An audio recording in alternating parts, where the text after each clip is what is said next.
You're listening to the Turn Autism Around podcast, episode number 164.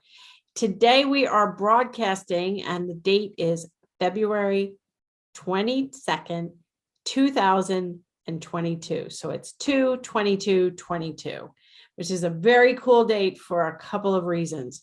First of all, we are celebrating Elena's 4th birthday, and her mom, Michelle, is on the show today to give us an update. Michelle was previously on episode number 78 when Elena was 2, after she made very amazing progress after her mom took my online courses. So Michelle is on the show. She's a mom of 2 living in Michigan. Elena turns 4 today. She also has a younger daughter who's 2. Elena was diagnosed right before the world shut down in 2020 with COVID, and Michelle rolled up her sleeves. She is formerly a high school teacher, married to a police officer. So today is Elena's 4th birthday, and it's also the publication date of a white paper, a case study on Elena and her progress, both in terms of her language sample that her mom took pre and post course, coupled with standardized speech assessments. And that's all featured in the case study. So this podcast is just an update from Michelle about Elena's journey and her miraculous progress. And Elena is now 4 today, and she is fully conversational and doing great. So let's get to this great update from Michelle.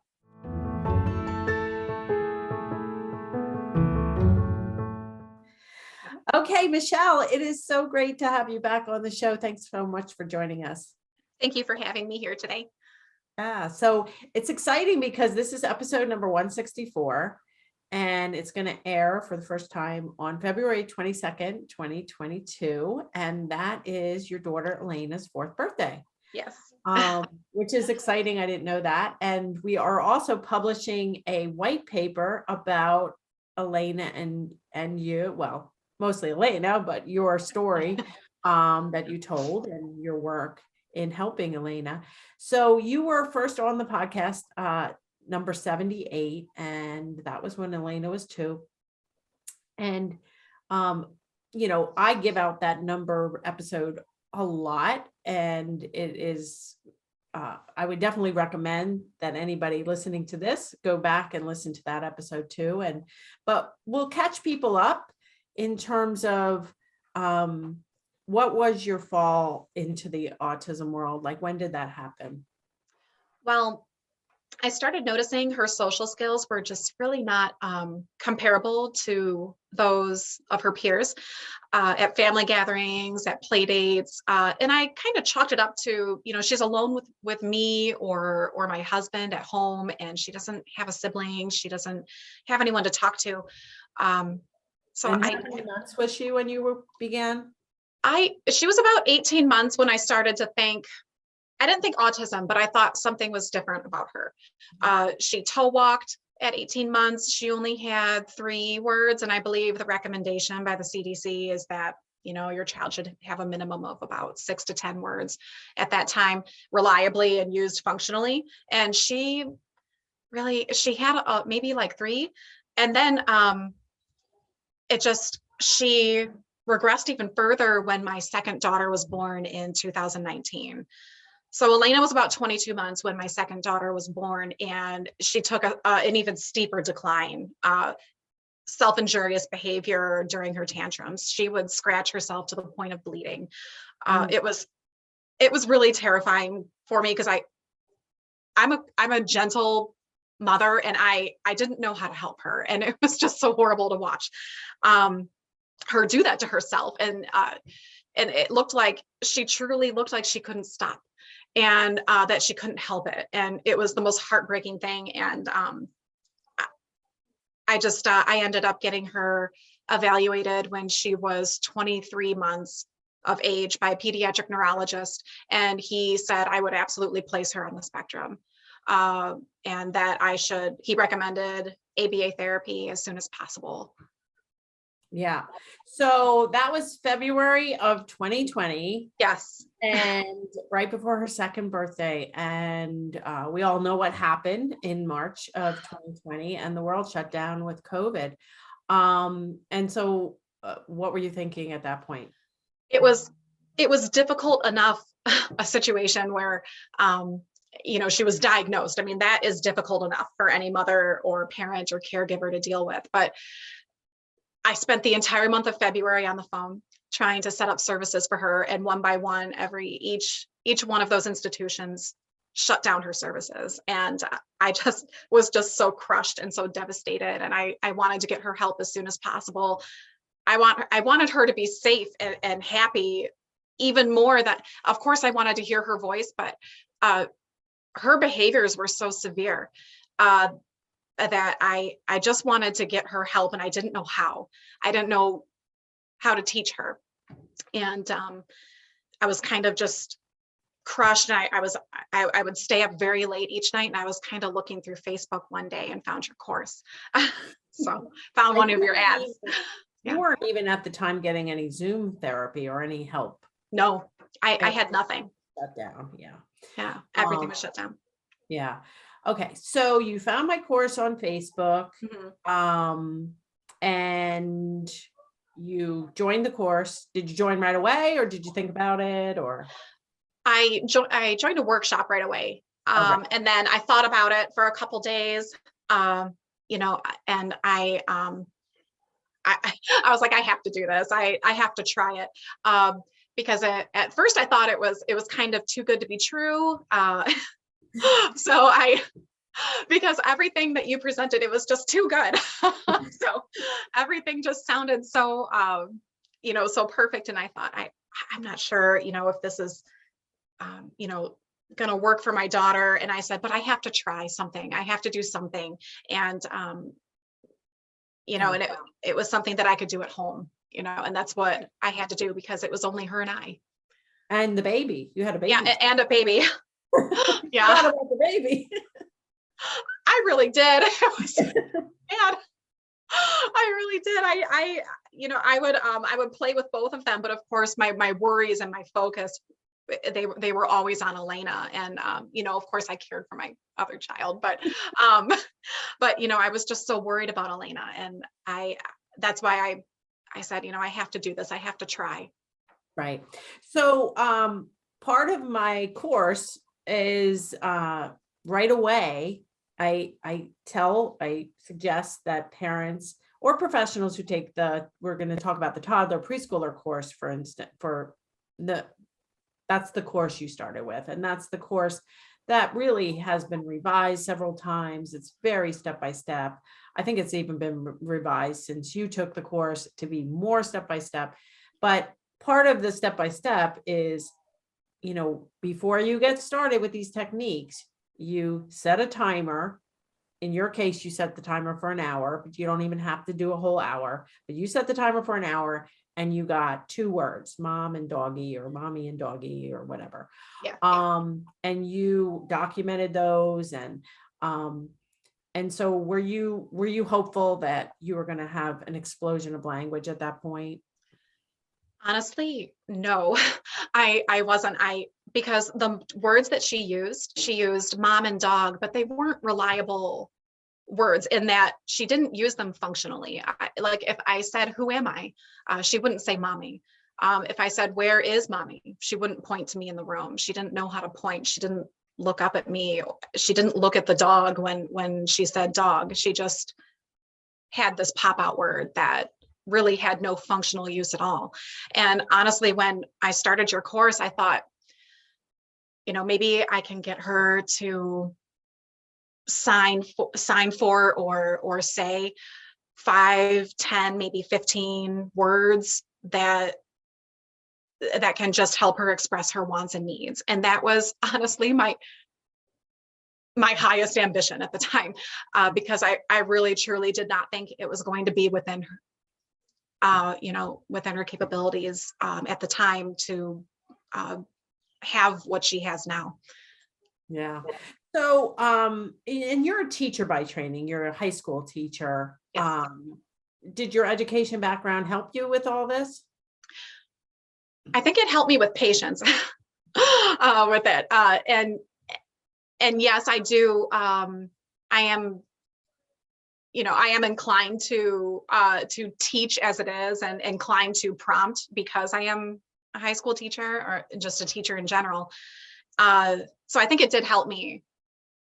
I think it helped also with, you did the homework, you set the timer, you got an Oh, Excel sheet, yeah. you were organized, you had your videos, you had, so these are all recommended, but it's hard because people are overwhelmed when they start. But I do think that, having an education background certainly didn't hurt the situation. But as you're part of our online community still, we have people from every, country, and, they speak different languages as their primary language. And we have people that, it really is simple enough that anybody with any kind of background can follow. Wouldn't you agree? Oh, I would agree. Yeah. This is something that anybody can do. A mother, a grandmother, father, any caregiver at all, any teacher can do this. Yeah. So a big part of the program is table time and getting early learner materials. And did she just fly through everything and start, talking? She did not start talking right away, but what she did like was table time in general. She loved your materials, and we would come to the table together, and she would just be smiling, and she liked the novelty of sitting down at a table and attending to something with me because we were so engaged with each other. And I think that was the first time she really felt like, and it's the first time I felt like we were connecting. So it's just so much more than language. It was, a connection that I started feeling with my daughter. And it was just the most wonderful feeling. So she didn't start talking right away, but she enjoyed table time. And I thought in my head, I'm like, even if I can't get her to sign or mand for 5 to 10 things, at least this is something we can enjoy together as mother and daughter. Because I'm sure the days were long. I mean, your husband was a police officer working, Yes. and COVID shut down. You weren't even taking her out to the grocery store. It was totally you and your kids, and long days, right? Yeah. And that was it. I was fortunate in that I had some family members that were willing to come over sometimes so that I could do table time with my daughter. But honestly, it was just, I would put Isla down. Isla's my younger daughter. I would put her down for a nap, and then I would immediately go to Elena and bring her to the table, and we would learn together. It was like running around with like a chicken with my head cut off, but we made it happen. And then, so, just really briefly to kind of give the conclusion, when right after the course, is that, and this is in episode 78, is that you started posting in the Facebook group, like my daughter went from 2 words to 500 words in under 60 days. And I'm like, what? And I said, can I talk to you? Because I know my materials and things work, but that is a very drastic change. And so you got on a call with me, and I said, you know what, let's just record this and pretend it's a podcast if you're okay with it. You were always so gracious with giving permission for that sort of thing. And so that turned into a podcast. But during that podcast, or shortly after, you also told me that you had the Excel sheets to show, and it was 500 words that you documented on your Excel sheet, but you also had a 1-hour time sample like you did with the baseline. So she went from 2 words to 180 words and phrases in 1 hour. And what was so impressive was they weren't just single words. They were contractions, prepositions, pronouns. It was amazing. And you did the 60-day course, and you got it done in 33 days. And she made all of this improvement in 33 days, which was amazing, right?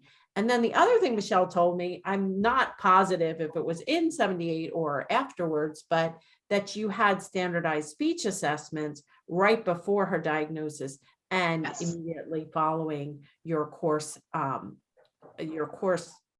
conclusion. And so you were willing, I mean, you sent me all of her reports, you sent me videos and pictures, and really the case study that we are publishing on this day, on February 22nd, 2022, is a compilation of quickly, I mean, it's a brief case study, but to show that your 2 words that you found on baseline really went with her standardized speech assessment when she was 22 or 23 months of age, in that, some of her scores were at a 0 to 3 month basal on the Rossetti. She had an average of 9 month to 12 month skills in expressive language at that point, Yes. which was the 2 or 3 words you could get. And then right after you took the course, when she was talking in little phrases with contractions, prepositions, and hundreds of words and phrases per day, she was scoring on another standardized speech assessment up to a 30-month-old, and she was only 26 months old. So Correct. My BCBA mentor, Dr. Rick Cabina, who's on another podcast, we can link that in the show notes. He agreed to help me write that case study up. And you provided, all the documentation, and you checked the case study for, factual errors or anything like that. You gave us permission. It's a white paper, so we've been able to use a few pictures to illustrate. And I think more researchers should really be pairing parent report with standardized speech assessments and standardized assessments, because it seems like every child in early intervention gets standardized scores, yet we don't really use them to show progress. No, I agree with you. It was unbelievable, the amount of progress that she made. I really, it's like, it feels like whiplash.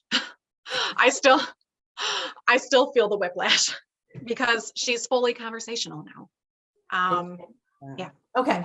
So, I mean, and I know that, so let's talk about, okay, right after you took the course, and then it was, the spring and summer of 2020, she got these great speech assessments, autism assessment. She was diagnosed with autism by the pediatric neurologist, but then you live in the state of Michigan, the Michigan early intervention people needed to give her a diagnosis too. Is that right? Or? Yes. An actual autism diagnostic center in Michigan had to give her a diagnosis. So she actually didn't receive that diagnosis until August of 2020. But the pediatric neurologist gave us that diagnosis to help us for insurance purposes too. So I was able to sign her up for services that were canceled due to COVID, but I was able to sign her up for services because of his diagnosis. So I needed the actual diagnosis, but he said he was very comfortable at the time diagnosing her. Self-injurious behavior, her language was way delayed. Yeah, this was not something I had to beg for. This was something that he clearly agreed with at the time. So, right. Okay, so she did enter then an ABA school or clinic, or what was her? After I finished, I think it was after I finished your course. So in June of 2020, she was finally able to go to in-clinic ABA therapy, where, because of your course, I was able to very much helicopter parent her programming, which I do not regret, because they started off, the programs that they suggested for her in the beginning were not things that I agreed with, a lot of which were wanting her to use carrier phrases. I want please and thank you and those things, which were not important to me at the time, especially after taking your course. So I was able to advocate for her. And I do have a video blog on why I don't like carrier phrases. We can link in the show notes. Manners, why they are not, because what happens is you take a child who's just talking, and now her language came in so naturally with contractions, prepositions, pronouns. You will make her sound more rote and more autistic if you go trying to mess with language. And you have to do that so carefully. I also did a solo show based on the work and a lecture by Dr. Vincent Carbone. I don't even know if you have listened to that, Michelle, but it's episode 94. We can link in the show notes. And it's all about how kids, we can't do multiple word length of utterance until kids are naturally talking in 2 and 3 word phrases, and it's so important. So I'm glad that you were there to advocate, or helicopter parent, or whatever you want to call it. It was a little of both. But yeah, I agree with you. Yeah, there was something else I wanted to say. I'll think of it. But yeah, I'll think of it. So at the clinic, they want to do carrier phrases and manners and oh, that's what I wanted to say. Yeah. So at the clinic, they wanted to do all of those things. And I said, she doesn't even know what I want means. She doesn't use pronouns at all. She's demanding for items, and that's all I care about, and she tags things. And those were her first big, the explosive amount of language that she acquired from the materials from your course were mostly mands and tags. She learned how to ask for things and with like 1 or 2 word sentences.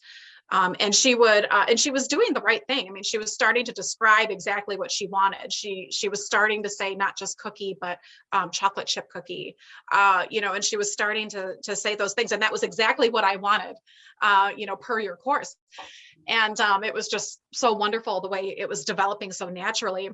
And they wanted to force through this I want, and these and please and thank you and manners. And I just wanted to say, and that's what I really wanted to mention, was now that she's almost 4, she does those things naturally. Mm-hmm. She uses manners, and she says I want something specific. She's speaking in, I counted just for fun yesterday, she said something on her way down the stairs, and it was just such a long sentence, and I counted the words. I repeated it back to myself, and it was a 9-word sentence, about something. And it was just, I didn't teach her to say carrier phrases. It just came naturally by teaching her the way that you promote in your course.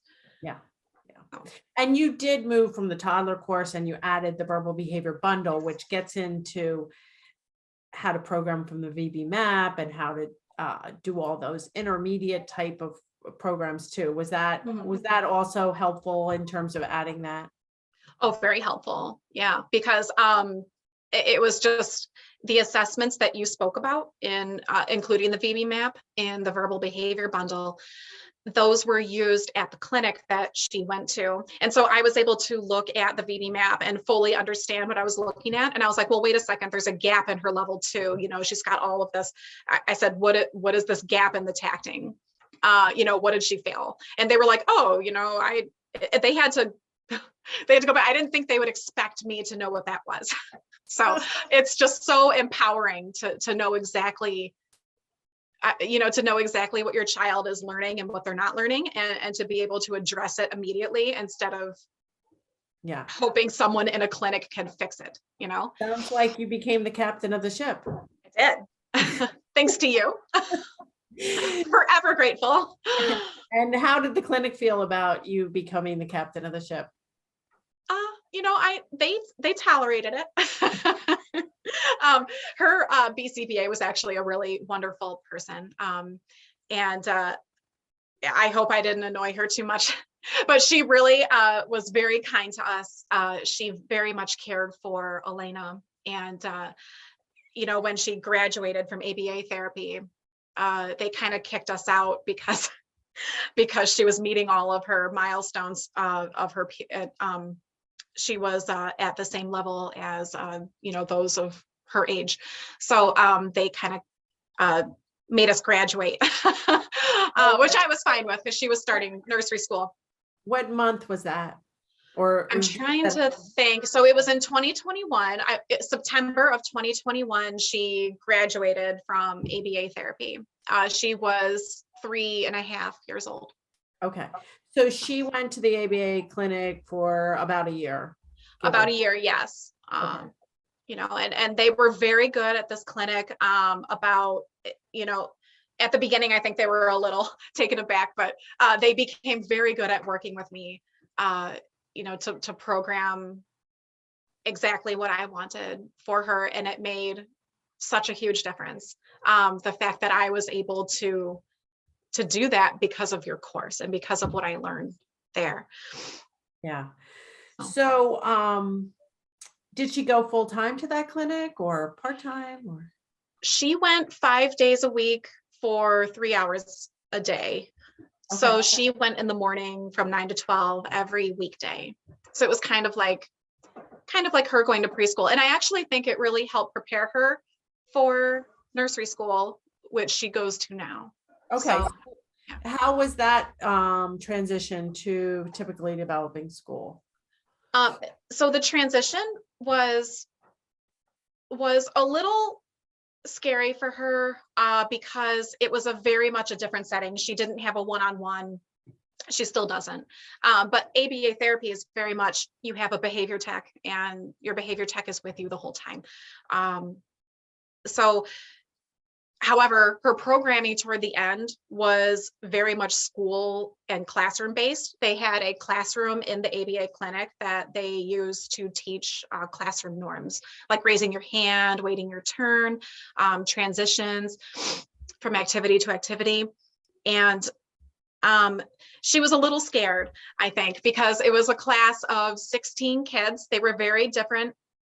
These are neurotypical children, so they were very different from her friends at the clinic. So I think she didn't know how to feel, but she walked in there, no crying, but I could see the trepidation, in her face. But she handles fear now and social anxiety in such a healthy way, in such a mature way for a 4-year-old or an almost 4-year-old. She was scared, but she walked in. And, she came home and she said, "Mommy, I think I need a nap." And she was just so overwhelmed and she cried, but now she's very excited to go to school every day. She just needed to get used to it. Yeah. So it went much better than I could ever have hoped. Close to the school that she has autism and. Sorry, say that one more time. Did you disclose to the school that she has autism? I did. And they said, okay. And they were, so the school, I contacted the special ed department too, because I thought when I signed her up, I said, I thought in my head, I don't know what she's going to need. So I contacted the special ed department and they said that, and they had her come in and they did like a small evaluation on her. And they said, she doesn't qualify for services at all. That because she doesn't have an intellectual disability. So, and her behaviors were not severe. They said, send her in. I would place her in a typically developing nursery school, 3-year-old nursery school classroom. So I did. And so far, yeah, you're happy. I mean, I even had my first set of parent-teacher conferences where I sat on the other side of the table for the very first time in my life as a parent, and that was so terrifying. I was so scared. But she said, her teacher said that Elena is initiating conversations with peers, asking other kids to play, wanting them to look at her and follow her. And I just teared up in front of this woman on Zoom. And, it was just so wonderful to hear that she's seeking those relationships with other people. Mm-hmm. So what kind of things if any, does she still struggle with?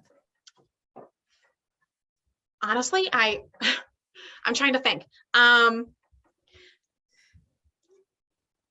So one thing she does, and this is totally unrelated to the social stuff we've been talking about, but so when she is in pain, she doesn't express it or show it right away. When she hurts herself badly, like when she had just turned 3, she reached over a pan and she burnt her wrist a little bit, and I didn't know it right away because she didn't scream or say anything. And I saw her wrist just like a few minutes after, and it was, I had to take her to the hospital. It was a 2nd-degree burn. And they patched it up and we took care of it, but it was like, my mouth is like getting dry from like fear just thinking about it, because that's the only stressful part for me, is if she's not going to respond when she's in pain, like how am I supposed to make sure she's okay? So that part, so that's something I'm still struggling with a little bit. I'm like, Elena, tell me when you're hurt.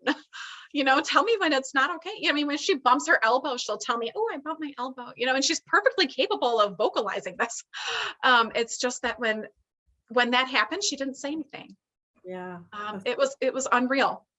But I think, without autism, people have different pain tolerances. Maybe. And yeah. Yeah. Well, so she's essentially caught up. You haven't had standardized scores lately, except for the ABA clinic. I guess she was scoring in the VB map range of where she was supposed to be in. Oh yeah. Her VB map was like almost completely filled up.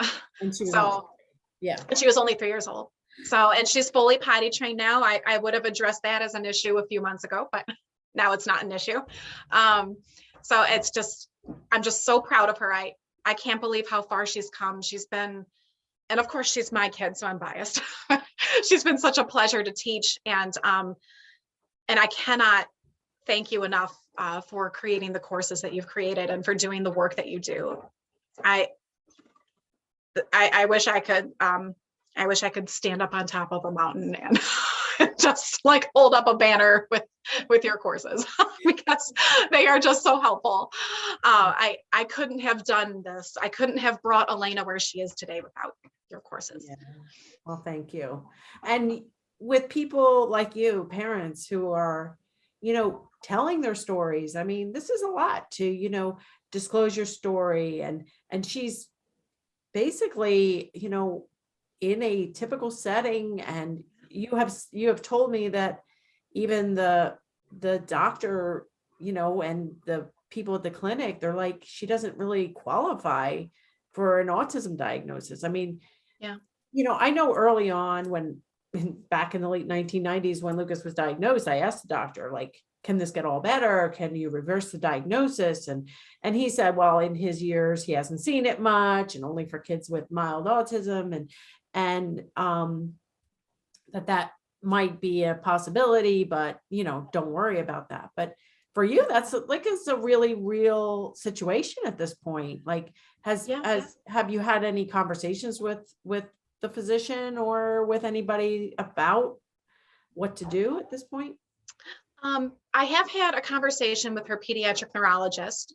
This was relatively recently. It wasn't this year, 2022, but it was in 2021. We had a Zoom conference meeting, and he said, even back in September of 21, he said, when she was still 3.5, he said, he said, it's possible, by the time she's 7 and 8, maybe we can talk about reversing, this diagnosis. And to me, honestly, and truthfully, it's not important to me. I just want to let her grow up, and I just want to support her in any way that I can. And if she is on the spectrum, that's okay. There's nothing I wouldn't do for her. And I don't care what the label is. Whatever support she needs, I'm going to make sure she gets it. And I know how to do that now. because of your courses. So, and you learned too how to advocate no matter what, no matter if she, yes, you know, has dyslexia, or or your other daughter, you know, if either yeah, one of them has any kind of learning challenges or medical issues, you know how to advocate, you know how to, okay, let's assess, let's not freak out. Okay, let's make a plan. Let's try to catch her up. You know, I think it's yeah, a really great thing that you said about not caring about the label, and, you know, because I mean, it could be, you know, she could be a little socially awkward or shy or have anxiety, or, but yeah, she could have all that if she were not with autism too. And so absolutely. it's just like, put one foot in front of the other. You know, your goal is just to have her be the best version of herself that she can be. And that changes as she grows and as she ages. And Yes. there's but there's no doubt that she has had a tremendous turnaround, and a Oh, lot, yes. you know, is your hard work in rolling up your sleeves and making it happen. Yeah. And I think sharing your story really helps, not only through the case study, which we will link in the show notes. It's going to get published today, February 22nd, 2022. Yeah. So people can actually reference it, you know, Yeah. and I'm really thankful that Dr. Rick Cabina, my mentor for 2 decades, has put his name on it, and he's looked at the data and he's helped me write it up. Because, you know, it isn't about me making course sales. It is about me helping moms like you, Michelle, Yeah. to really turn things around. Whatever turning things around look like, you've had a complete turnaround. But it doesn't matter. So, and the other thing is, you have also told your story to me, and I've told it in the book, and you've given me permission. Elena is in chapter 8, chapter 9. And really what I want to talk about quickly is she's also in chapter 13, because as Elena was making these transformations, I was actually writing the book. And Michelle in our community came in shortly after podcast 78 and said, Elena's freaking out, taking a bath, and she won't get in the bath. She's screaming. Yeah. And I chimed in, not that I'm in the Facebook groups that much, but, you know, I knew Michelle by that point, and I was like, okay, let's tackle this. And I asked you if she had been held down at a medical appointment, because that is usually what triggers something big to happen with procedures. Like, you know, you have a bad ear check where you're holding the kid down, and then you go for family pictures and the child is freaking out. And she's like, what does that have to do with anything? But it is very common. And so lo and behold, a week before, right when the tantrum started in the bath, she was held down for an MRI, right? Yes. And it was, the MRI actually wasn't that bad. We were getting these, when she was diagnosed, we were concerned about some of her stimming habits. She would really tense up. So we thought it was possible seizure activity. So we scheduled an MRI and an EEG, and those actually weren't what turned her off from the bath. It was her audiology appointment. I took her for a hearing test too.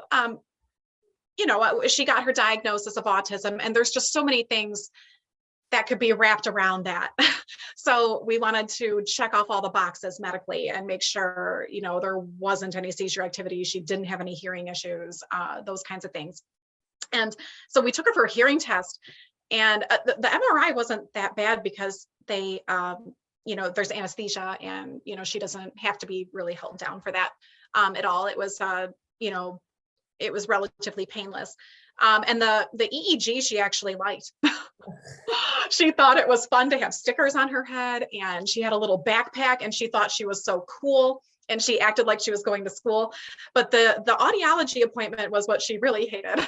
She did not like the audiologist at all. He had me, I had to hold her down, restrain her so that he could like look in her ears, and she did not like it. You know, and I don't know if it was just a bad day, but it was very traumatic, lots of crying, lots of screaming. And you know what he said to me? He goes, you know, I think she's on the spectrum. And I said, yes, I thank you. I do know that. But yeah, so and then she was terrified of the bath after that. Yeah. So what we did as the community is we gave you some ideas about how to systematically repair the potty. And this is in chapter 13, which starts on page 199 of Turn Autism Around. And within a week, so on page 210, is a list of here are the strategies Michelle used for repairing bath time. And you came back and reported that everything was great now. Yeah. And I was like, okay, can you tell us exactly what you did? And so it says a few weeks later, after following the advice of our online community, Michelle had turned things completely around and Elena was asking for a bath. She won't even wait for me to fill the tub before climbing in. And when we're all done, she says, play some more, because she doesn't want to get out. And she was only 2.5 at this point, I think. Still only 2.5. Yeah. Yeah. So here are the strategies Michelle used for repairing bath time. Play with favorite toys in the tub with no water in it, with clothes on, and then gradually with clothes off. Gather and consider purchasing new tub toys. Fill the tub with warm water and encourage the child to stand outside the tub and reach into the water to play with toys. Encourage child to put feet in the water for a few seconds and help him or her in the following days to step safely out of the tub. Gradually, as the child stands longer periods and play with toys, pour water over feet and belly and sponge, and encourage sitting in the tub. May happen naturally as the child plays with toys. So very practical strategies in that chapter. And it was all because you posted, the group responded, I responded, we gave you some ideas, and then you said everything was better. I asked you for a rundown, and I'm like, I'm putting that right in the book because this is not the first or even the 10th child I've known who has fussed with showers or baths and hair washing, and everything can be paired or repaired. It's just a matter of, really breaking things down like you did. Oh, of course. And I just want to say also, I'm not just like some expert at implementing your strategies. It wasn't a perfect system by any means, but you just have to be patient and do your best and really try to follow, core strategies. And it really does work. You just have to be patient. There's going to be some problem behaviors, and that's okay. So I just wanted to throw that out there that I was not perfect at this in the beginning at all. I had to rewatch your things like your shoebox video, like a bunch of times. I'm like, wait, what am I supposed to do? But now, of course I'm well versed in it now, but at the time and when you're in that diagnostic stage where, your child is first diagnosed and you're overwhelmed, and it was just so wonderful to be able to go back to your videos and be a part of the online Facebook community. It was just so helpful. And I felt so much more comfortable and confident having that extra support. Yeah. And then Michelle, you then turned into a volunteer Facebook advisor. And then in recent months, sometime in 2021, I asked you to start being a contractor, and you're not working a ton, but you're in the Facebook groups, you're looking at comments on YouTube and responding to people, and hopefully you'll be taking on more responsibilities, like Kelsey from episode number 3. We can link that in the show notes. That's a great episode. She's our community manager, and like just bringing people in that know the courses, know what's possible, and can really support parents. So that's another role that you've taken on and, doing great at. Is that something that, is fun for you, or? To tell you the truth, and I do love teaching. It's just that for the first time in my whole life, I feel like I'm doing a job where I'm really paying it forward, where I really feel like I'm doing something truly meaningful, just because it hit so close to home for me. It was my own experience with my own daughter. And I want every parent who goes through an autism diagnosis with their child, or delays even, whether it's autism or not, I want every parent that went through what I went through and what you went through and what so many parents in our community went through. I want all of those parents to experience what I did, with the success that you can achieve with your child, and see that progress, and just watch your child blossom. Yeah. So Well, I really enjoy it. It's definitely something I'm very grateful to be able to do. Yeah. So, as we grow bigger, and parents and professionals who have had success, who've taken the course, we're growing. So we need people like you who can, you said it yourself, like you want to stand on a mountain and start yelling. We need more people like you to tell their stories, and you've certainly told your story now here, and it's so exciting that this is Elena's 4th birthday. She's doing so well. And the sky's the limit. Like, I'm sure if I said, what are your hopes for both your girls? I mean, the sky's the limit. I mean, and you don't know what life's gonna throw your way. No, of course not.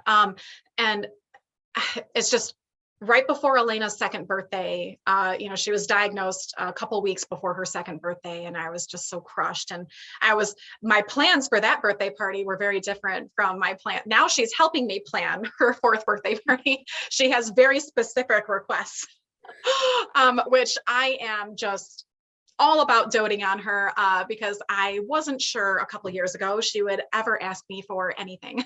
So it's just, when I was planning her 2nd birthday, her social anxiety was so severe that it would send her into self-injurious behavior. It would send her into these scratching fits and screaming fits. And so I was very careful as to who I was inviting, when we were singing, what we were going to do. And she couldn't blow out her own candles. So, and I was actually afraid she would touch the fire,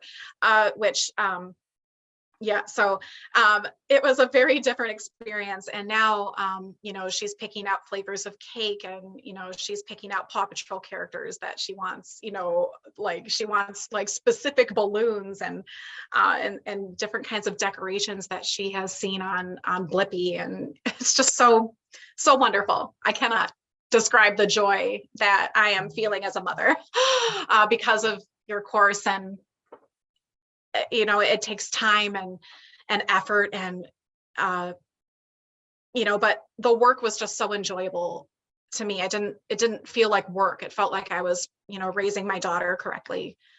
Mm-hmm. Yeah. And we just have to move forward in a positive way for all our kids, and even if they don't make the amazing progress that your daughter makes, Of course. every child just needs to reach their fullest potential, and that bar keeps changing, right? And so we, just as parents, just need to keep going. So I love your story. I love to hear these updates about Elena. Thank you so much for telling us. Before I let you go, part of my podcast goals are for parents and professionals to be less stressed and lead happier lives. So do you have any self-care tips or stress management tools that you used when Elena was 2, or even now? Yeah. So when Elena was 2, and I think I said this in my last podcast, I highly recommend you just go to bed, stop Googling solutions to your child's problems. Just go to sleep. You are no good for your child if you are exhausted. And I think my tip now, with the progression that I've experienced, I think now it's important to, really take care of yourself in all aspects of your life. I started actually since 2020. I lost 30 pounds of like excess weight that I was My health took a huge backseat when Elena was diagnosed. I was obsessed with helping her. And I wasn't taking care of myself. And I just feel so much better now that I am making time for myself. And I highly recommend that every parent does the same, that they make some time for themselves, whether it's exercise or reading a book that is not autism related, or taking a drive, or getting your favorite coffee by yourself. I highly recommend that you take even just a few minutes a day to breathe, meditate, do what you have to do to clear your head a little bit. Mhm. Yeah. Because life is stressful, and especially with COVID, but you managed to really make a difference, and congratulations on the weight loss. That's huge too. And Yeah, thank you. I definitely feel a lot better. It was definitely a health issue that I wanted to take care of. yeah, that's awesome. Well, thank you so much. I'm sure my listeners are going to love to hear this update, and congratulations on all of your success. And we will link the case study in the show notes as well. This is podcast number 164. So you can get all the show notes at marybarbera.com/164. Thanks again, Michelle. See you soon. Thank you so much for having me.